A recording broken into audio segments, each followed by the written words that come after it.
Hello, magandang umaga sa sign ng Scorpio. Okay? So, babasahan ko po kayo. This is a general reading.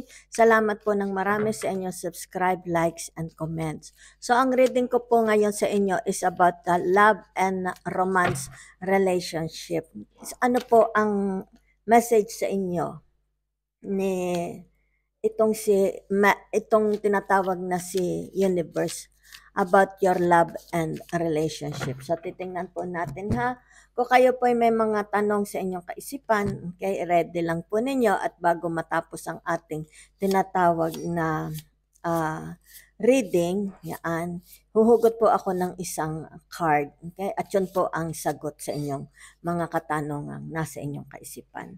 So, maglalabas lang po ako ng tinatawag na divination card. Okay?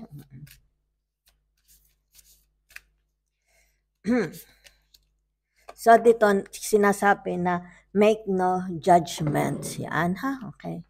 So, kung halimbawa may mga taong, let's say, yung inyong karelasyon sa pag-ibig, yan. Kung may mga tinatawag siya ditong kahinaan, okay? Yan. Kung halimbawa hindi siya perfecto as kapartner, okay? Huwag daw po ninyong i-judge yung kanyang pagkatao, okay? Yung kanyang mga, halimbawa kung may mga tinatawag na weaknesses, yan, huwag niyong i-judge. Yan.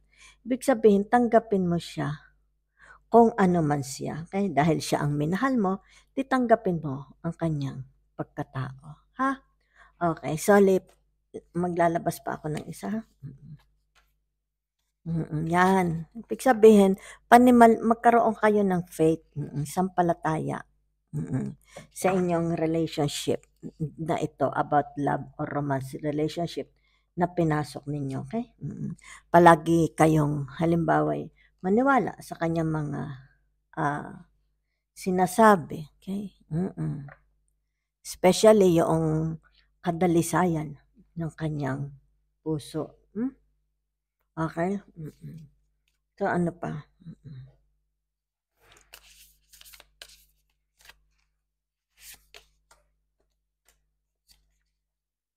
Yan. Accept disappointment gracefully. Okay? Since wala namang perfectong tao. Okay? So, kumbaga dito pinakikita.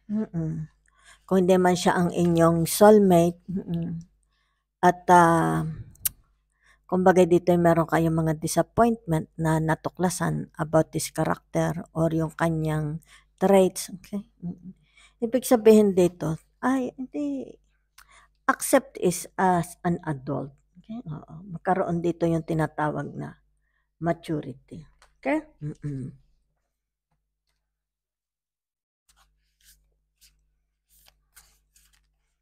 Halimbawa, may mga, hindi siya, halimbawa sa paghahanap buhay, wala siyang drive. Okay? Kumbaga saan ay maaring passive, yan, itong kapartner ninyo. Ibig sabihin, alalayan nyo na lang. Kumbaga dito ay maging considerate kayo. Lawakan nyo na lang. For the love. For the sake of your love. Okay? So nakikita, shine your light. Ibig sabihin, ikaw ang maging guide niya. Okay? Kumbaga dito, para magkaroon siya ng tinatawag, mag-ignite yung kanyang tinatawag na passion sa buhay, sa paghahanap ng trabaho, tsaka kung paano yung relationship ninyo, okay, ay mag-work out. Yan. Napakaganda, ha? So, maglalabas na ako, ha? Itong tarot. About your love relationship and relationship. Yan. For some of you, nakikita dito. Okay? Yan, sandali, lapit ko lang. Ha? Gamit kaya ako nito. Yan. Dahil dito ay narito yung tinatawag na energy ng feminine energy ng Taurus. Yan ha. Ibig sabihin, dahil itong mga Scorpio is very feminine to. Yan. So, kumbaga dito, para yung tinatawag na pundasyon ng inyong relationship. Yan. Kumbaga ito'y inaalagaan ninyo. Maaring pareho kayo, inaalagaan ninyo. O kaya't dito nakikita for some of you, yung halimbawa yung everyday na ano ninyo, yung tinatawag na buhay ninyo. Yung struggle ninyo pareho, yan. Para itong relationship ninyo, okay, ay kumbaga dito ay maging matatag, ha? Dahil ito yung tinatawag na energy ng Taurus, okay? So, it's about, ito yung dun sa, ano ba kayo, Scorpio? Sandali, tingnan ko lang yung house ng Scorpio, ha? Dahil ang Scorpio is a 1, 2, 3, 4, 5, 6, 7. It's the house of, ano ito, pamimera. Okay? Yung inyong tinatawag na self-worth. Okay? Yung resources. Yan. Ibig sabihin, dito, pareho kayo, magka-partner kayo, maring nagtutulungan kayo pagdating sa paggawa ng pera. Maaring tinutulungan nyo ang kapartner ninyo or kayo ay tumutulong sa kapartner ninyo para makapagpapasok ng pera dito sa inyong relationship. Oo. Kumbaga dito ay nakikita yung participation. Okay? Oo. So kumbaga dito ay nakikita yung tinatawag na resources. Resources na halimbawa sa inyong hanap buhay, yan, oo, pareho kayo, yan. Kumbaga dito pareho kayong resourceful, okay? Pareho kayong halimbawa ay nagshe-share sa mga gastusin sa bahay. Halimbawa sa pagkain, sa upa ng bahay, sa mga kuryente. Kung kaya't nakikita dito yung tinatawag na pundasyon, napakagandang pundasyon ng inyong pag-iibigan. Narito yung tinatawag na harmony. Kung kaya dito'y patuloy na nag-uugat hanggang ito'y dumating sa ilalim para someday hindi ito basta mabubunot, para itong tanim, isang punong itinanim na hindi ito basta-basta mabubunot. Dahil kasi kumbaga dito nakita yung understanding, pagmamahalan, sharing, ha? Okay, so dito sandali lang, huhugot lang ako, ha? Yan, nakikita dito yung tinatawag na Two of Pentacles. Okay, so dito narito pa rin yung tinatawag na feminine na energy ng Taurus. Yan, ha? So, ang ibig sabihin nito, okay, for some of you, ay yung kumbagay, ano, sandali ha, focus, okay, focus kayo dito sa inyong relationship na ito. Yan, ha? Yun po ang nakikita ko. Kumbagay dito, yung pag-ibig ninyo sa isa't isa ay hindi dapat, meron dito yung tinatawag na give and take. Okay? Oo. Yan. Kumbaga dito nakikita yung endurance. Oo. Yung endurance, yung pagmamalasakit at saka yung inyong hardworking. Oo, yung inyong, ano ka tawag din, ano ka sa Tagalog ng endurance? Para ang relationship na ito ay magtagal, ha? Okay. Yan po lang ang nakikita ko dito, ha? Oo. Kumbaga dito almost perfect na. Dahil ang nakikita ko maaring kayo ay in relationship with the Taurus, okay? Dahil dito narito rin yung Taurus energy. Maaring let's say sa Capricorn or sa Virgo, yan, ha? Nakagaya din ninyo na very feminine energy. So dito nakikita sa Six of Pentacles, okay? So ito again, masyadong dominant yung inyong tinatawag na dito, feminine energy, okay? So dito nakita yung dalawang Taurus energy, feminine energy. So dito sa tinatawag na Six of Pentacles, ang narito naman na energy is yung tinatawag na feminine Scorpio energy. So ito yung inyong energy. Okay? So masyadong heightened, mataas yung dominant yung inyong dito, yung tinatawag na feminine energy. Okay? So itong mga Scorpio na ito. So kumbaga dito, for some of you, gusto ninyo yung inyong relationship, maaring dito, gusto mo yung iyong kapartner ay maging, okay. Ang gusto niyo dito, maging good example kayo sa inyong kapartner. Kung ano itong mga ipinapakita mo sa kapartner mo, okay? Sinashare mo sa kapartner mo na dapat ito'y kanyang gagawin din. Yan, kumbaga dito'y yung inyong sarili, maging good example sa inyong mga kapartner, ha? So, yan lang po ang nakikita ko. Kasi ito bagang mga Scorpion na ito, okay? Kumbaga sa ano'y, may mga desire sila dito yan, may mga desire sila dito sa relationship na ito, okay? Maaaring for some of you ang nakikita ko ditong desire ninyo dito, magkaroon ng everlasting na relationship. Kung kaya't dito sinishare ninyo yung inyong tinatawag na emotion sa inyong kapartner para dito magtagal. Kaya dito nakikita yung tinatawag na give and take. Yan. Kailangan hindi madamot. Okay? Yung inyong karelasyon. Yan ha. Oo. Kumbaga dito'y merong tinatawag na pagbibigayan. So kumbaga dito nakikita yung Scorpion. Yan. Maari kasi dito yung Scorpion, meron siyang kasing ugali dito yung mga Scorpion na let's say yung kapartner nila or baka ang kapartner ninyo is Scorpion. Okay? Maaring itong mga Scorpion na ito, okay, ang nakikita ko lang, ayaw nila nitong mga, let's say, may mga, let's say sa bahay, magre-repair. Halimbawa, magre-repair ng something, let's say yung bubong, yan. Kumbaga dito nakikita ko lang ang mga Scorpio. Hindi sila dito. Hindi ito yung kanilang, wala silang tiyaga dito. Okay. Yun ang nakikita ko. So dito, kumbaga dito, yung mga desire ng Scorpio, kung ano man itong ayaw nila, okay, sana gawin ng kapartner nila. Okay.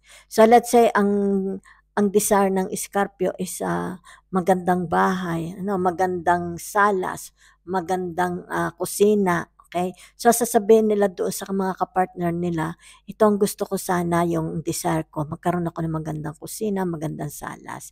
Yun. So halimbawa, karpentero ang inyong kapartner, gagawin nila yun. Yan. Kung kaya dito nakikita, yung tinatawag na kailangan dito magkaroon ng harmony, ma-share ng inyong kapartner yung mga desire na gusto ninyo. Okay?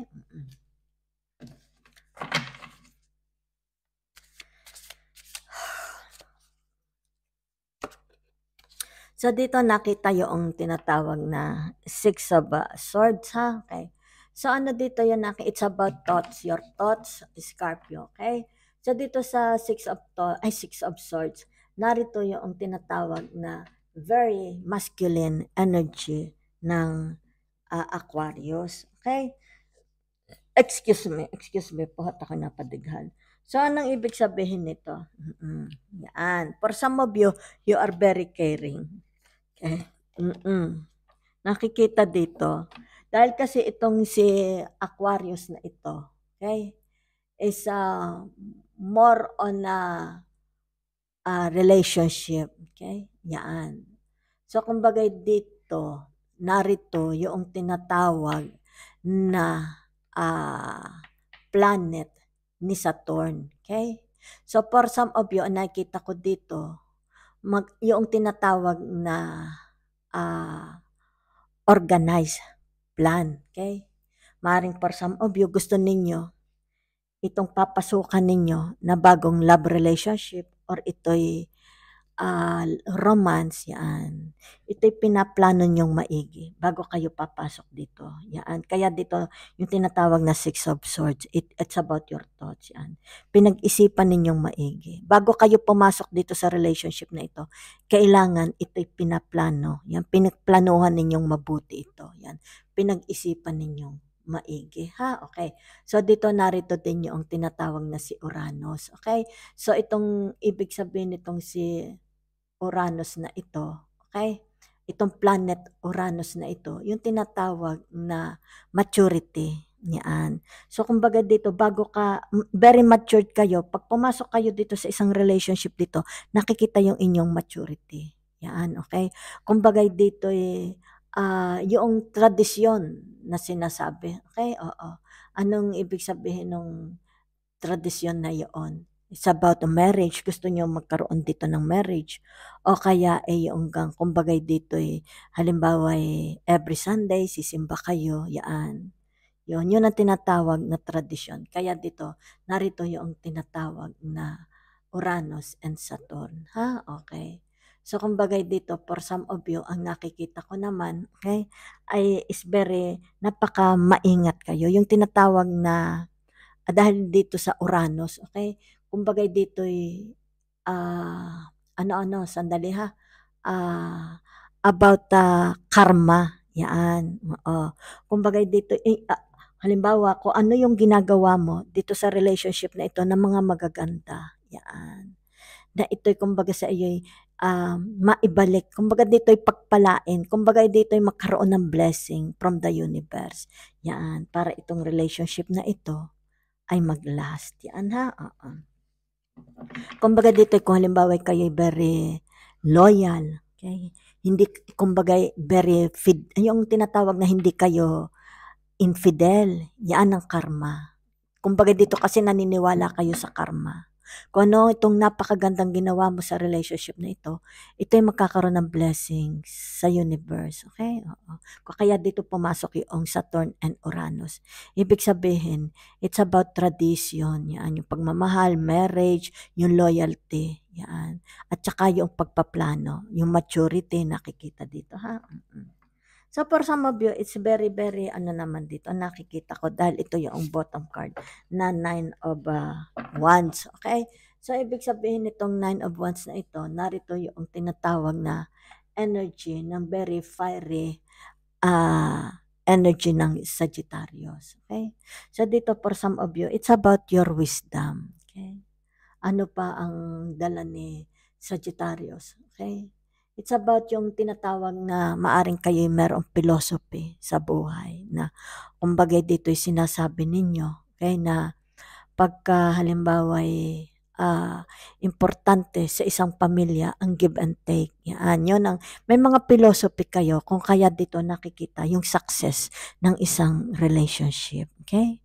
So, maaring dito yung philosophy ninyo ay kumbaga yung about give and take. Okay? Kumbaga saan para sa healthy relationship, kailangan ay magkaroon dito ng tinatawag na maturity. Okay? Yun ang nakikita ko lang po ha. So dito it's a very, very successful naman ang inyong very fiery, so very in love, nakikita dito. So dito nakikita yung pagiging matured ninyo dito sa isang love romance relationship. Okay? So dito kumbaga dito yung mga desires ninyo, yan, na gusto ninyo na ma-provide, na kayo'y ma-provide ng inyong mga kapartner. Okay? Oo, so dito nakikita naman yung pundasyon ng inyong pag-iibigan. Okay? So dito nakikita naman yung kumbaga dito yung tinatawag na consistency ng inyong pag-iibigan. Ha?